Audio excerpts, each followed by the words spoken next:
Most men wait for fortune to knock. The wise learn to recognize when the door has already been unlatched. In this lesson, then forces them to admire. I will show you the cold signs that the universe has shifted in your favor, and how to walk through without hesitation, before others even notice the gap. Power is not given. It is taken in the quiet moments when the world's order shifts. The universe does not send invitations.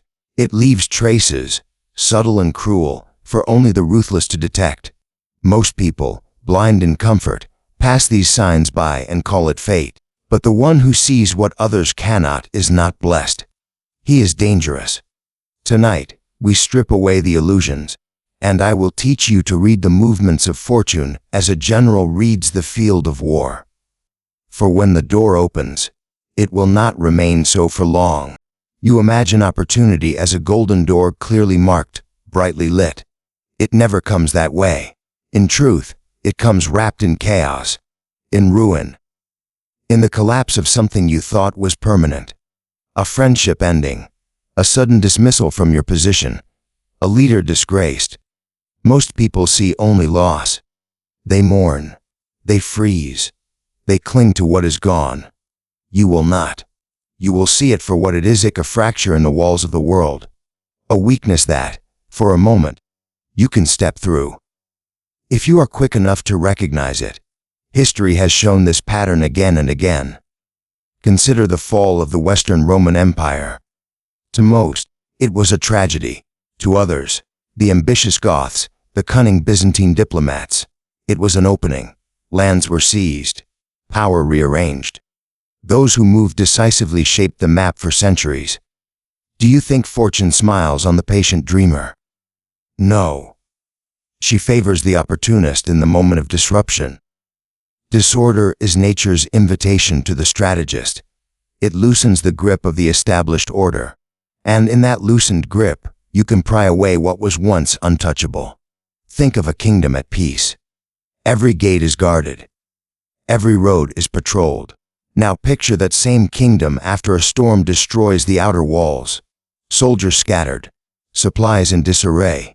The timid see only danger. The ambitious see an undefended path to the throne. So it is in your own life. When betrayal rips through your circle, others will be paralyzed by the emotional noise. You must look through it. Who has been isolated by this? Whose trust is now fragile enough to be swayed? What positions have been left unguarded? This is the difference between the common man and the one who ascends. The common man asks, "Why is this happening to me?" The strategist asks, "What does this make possible?" Do not mistake me. This is not about cruelty for its own sake.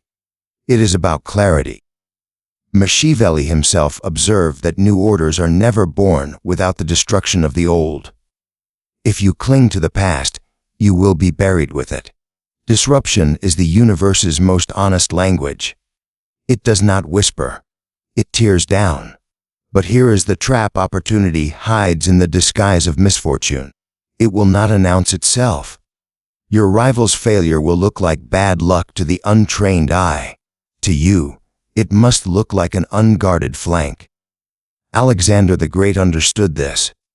When his enemies quarreled among themselves, he did not wait for them to reconcile. He struck in the confusion, before they could unite. His empire was not built on fair contests. It was built on exploiting moments when others were too disorganized to resist. Ask yourself, how many such moments have you let pass because you were too busy lamenting the fall instead of stepping into the space it created? Every war, every political coup, every market takeover follows the same long first chaos. Then, the bold arrive. You must train your mind to see the first tremors of disorder not as warning signs, but as signals. When a structure shakes, its weak points reveal themselves.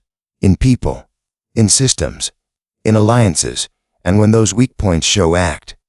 The danger is real, but danger is simply the other face of opportunity. Fortune does not wait. The door you hesitate before will close, and the next hand to reach for it will not be yours. To admire. The The world rewards those who read disorder as a map. The question is, will you be the one to read it first? You imagine opportunity as a roar, a sudden explosion of movement. It is not. Opportunity approaches quietly, so quietly that most people mistake it for nothing at all. A silence, a pause, an absence of noise. But silence is never empty. It is the I hail before the strike, the stillness of an army at dawn, before steel meets flesh. The untrained mind fears silence. It scrambles to fill it with distractions, chatter, action without direction. The strategist does the opposite. He waits. He listens. Why? Because silence means the field is resetting. Pieces are being moved. Alliances are being tested. The noise of the crowd is gone. And in that absence, truth is easier to hear. Consider the moments before Caesar crossed the Rubicon. There was no public declaration. No chaotic rush of soldiers. Only a quiet decision made in the cold of the night. That stillness was the moment the Roman Republic began to fall. The noise came later. The same law governs every sphere. War, politics, business, even relationships. The decisive moves are rarely made in noise. They are prepared in silence. Think of the chessboard. The novice sees only the piece that moves. The master sees the quiet moves before. The subtle positioning, the waiting. The drawing of the opponent into false security. By the time the killing blow comes, the trap has already been set in silence. This is where your power lies. In resisting the itch before the moment is ripe. Impatience is the enemy of control. Ask yourself, when the room grows still, do you lean forward to listen, or do you rush to speak? The one who speaks first in the silence often reveals his intentions. The one who holds the silence forces others to reveal theirs. The powerful know this. Negotiators, generals, even seducers. They weaponize the pause. A pause unsettles the opponent. It creates a void, and humans hate a void. They rush to fill it, often with secrets they never meant to reveal. Machiavelli warned that those who cannot endure a pause will spend their lives reacting to others, rather than directing them. Control comes from being the one who dictates when the silence ends. In your own life, the silence before opportunity often arrives after disruption. A rival retreats. A leader hesitates. A market slows. Most interpret this as the end of motion. It is not. It is the moment before a gate opens. A moment in which your rival's attention is scattered and your path forward is unguarded. But here is the danger. You must not confuse silence with safety. A calm sea can hide a storm beneath. Your job is to read the patterns beneath the stillness. Is it the calm of a predator waiting to strike? Or is it the calm of prey exhausted and ready to be taken? Napoleon understood this. Before his swiftest victories, there was a deceptive lull. His enemies mistook his inaction for weakness. They relaxed their guard. And then, without warning, he advanced with speed they could not match. You must cultivate the discipline to wait until the enemy believes you are asleep, and then move while they are still dreaming. Silence is the space in which you sharpen your blade, choose your target, and decide the manner of your strike. It is not wasted time. It is preparation. Hidden, patient, deadly. And when the moment arrives, you must break the silence with such precision, such force, that the world forgets you were ever still. Because the one who masters silence does not just take opportunities. He decides when they exist. Power is never free. It is held, guarded, and the ones who hold it, whether kings, CEOs, or quiet bureaucrats, are the gatekeepers. If you want access, if you want influence, you must pass through them or past them. But here is the truth they never tell you. No gatekeeper is invincible. Every guardian of power grows tired, distracted, divided, and when they do, you must be there to take what they no longer defend. The average man respects the gatekeeper's authority until the day he dies. The strategist watches for cracks in the armor. Small signs. A faltering decision. a missed detail, an unusual delay. Because when a gatekeeper weakens, even slightly, the door they guard does not close fully. History is littered with empires lost, not in open war, but in the slow erosion of their gatekeepers' vigilance. Consider Constantinople. For centuries, its walls were thought impenetrable. But in 1453, to admire, when the defenders were stretched thin, exhausted, and divided, the Ottomans struck with precision. They did not face the full might of the city. They faced a tired shadow of it. And they won.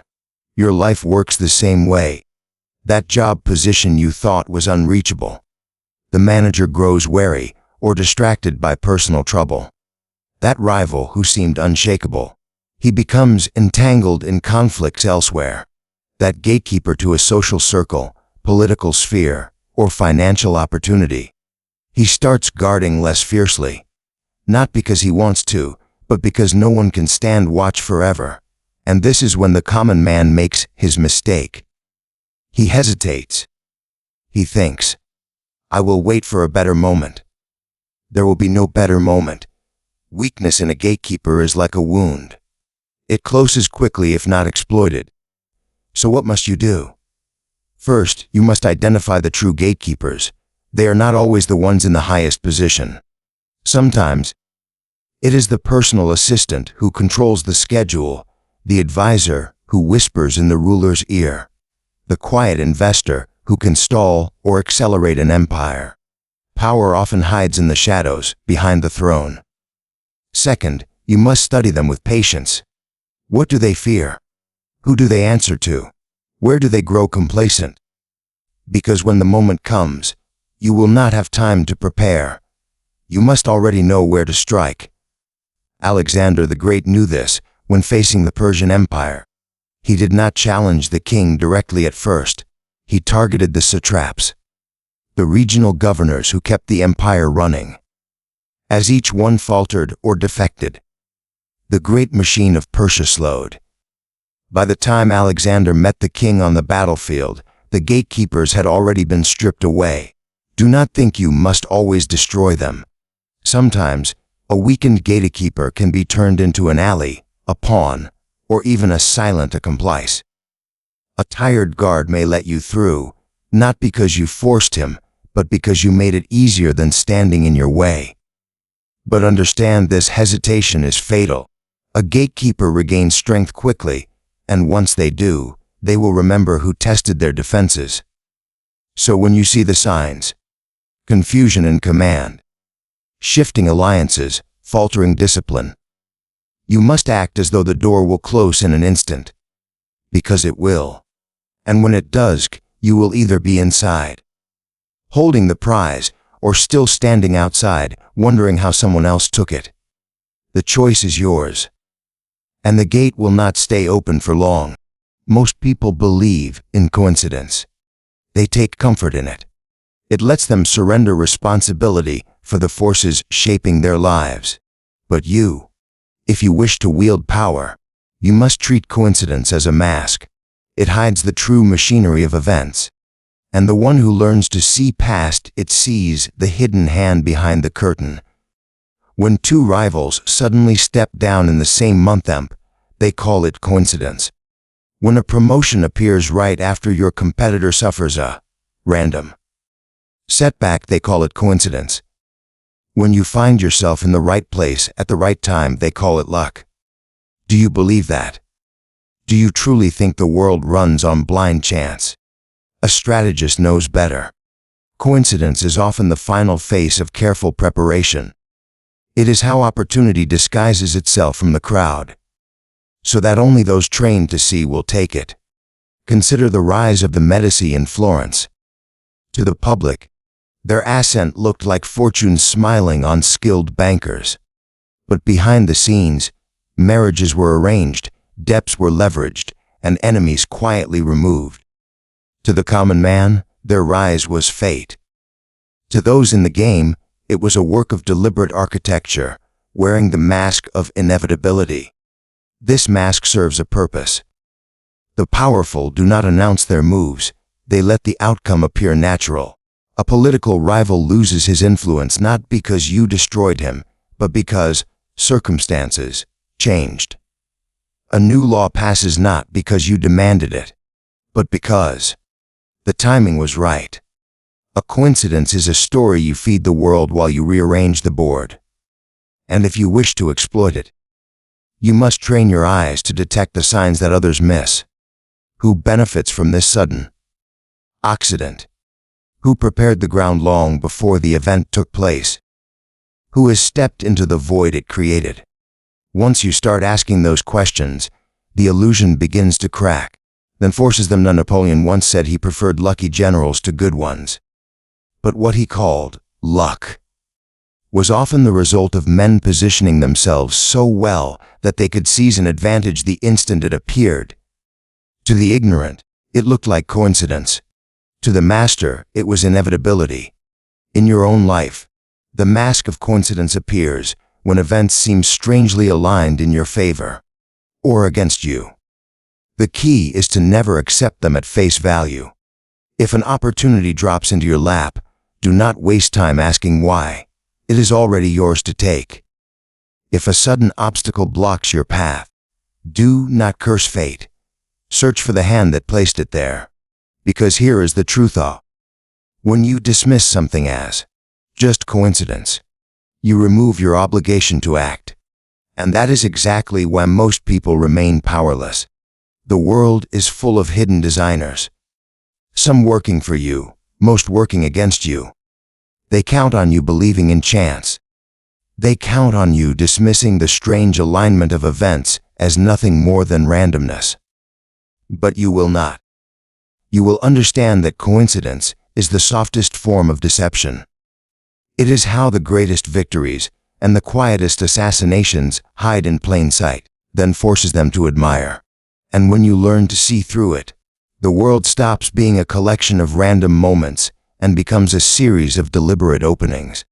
The next time fortune knocks softly, ask yourself, was it fatip, or was it someone's hand already on the door? Power is never announced. It is felt, like a hand on the back of your neck, guiding you without a word. The art is simple. Make others believe they are moving by their own will. Let them see the path, but not the hand that placed it before them. Control without awareness is not magic. It is discipline, observation, timing, then forces them to admire. It is the choice to act when others are distracted and to remain still when they expect you to move. Ask yourself, how many times have you been moved like a piece on a board without knowing who played the move? And how many times could you be the one playing? Now, I want you to speak. Leave your thoughts below. Your mind is another piece in this game. Subscribe, then forces them to admire if you want the next layer of strategy before others even know it exists. And share this. Not for me, not for numbers, but because every mind you influence becomes another soldier in your quiet war. The game is already in motion. Which side will you stand on?